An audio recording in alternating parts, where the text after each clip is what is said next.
Hello, আজকে আমি একটা কুর্তি ডিজাইন করছি ফেব্রিক দিয়ে।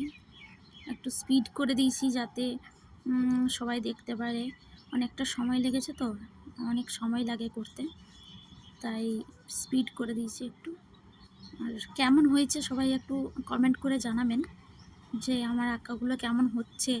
আপনারা তো কিছু বলছেন না। কমেন্ট করে জানাবেন। তো এই কুর্তিটায় আমি উপর দিকে একটু ফুল দিয়েছি আর নিচে একটা রবীন্দ্রনাথ এঁকেছি। আর রবীন্দ্রনাথটা একটু চোখগুলো একটু কেমন হয়ে গেছে, মনে হচ্ছে রবীন্দ্রনাথ ঠাকুর অনেক চিন্তাতে আছে।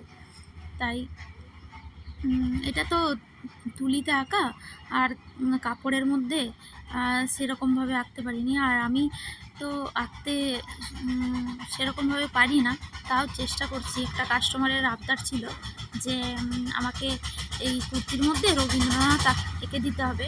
আমি চেষ্টা করছি রবীন্দ্রনাথ ঠাকুরটা আঁকতে।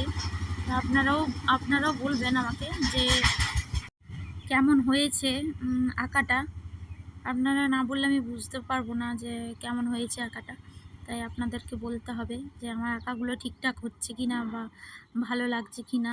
আর কাস্টমারকে যাদেরকে দিয়েছি আজ পর্যন্ত সবাই পছন্দ করেছে, যেমন করে আঁকি না কেন তারা খুব আমাকে ভালোবাসা দিয়েছে আর পছন্দও করছে সব কিছু। আর সরস্বতী পুজোর সময় আর একটু দুর্গা পুজোর সময় একটু এসবের বেশি চাপ থাকে, বাকি সময়গুলো হালকাই যায়। তো আর এই ক্যামেরাটা ধরে দিচ্ছে আমার ছেলে। আমি আঁকছিলাম বলে বলল আমি ধরে দিচ্ছি মা, তাই ও ধরে দিচ্ছে আমার ক্যামেরাটা।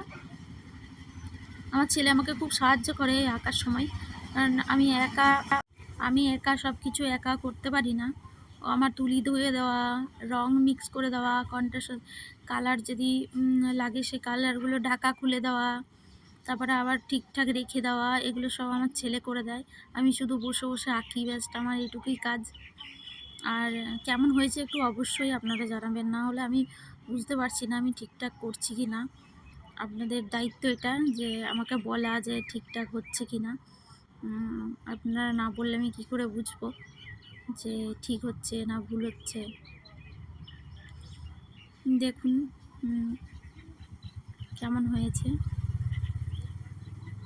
পুরো হয়ে গেল কমপ্লিট রবীন্দ্রনাথ ঠাকুরটা।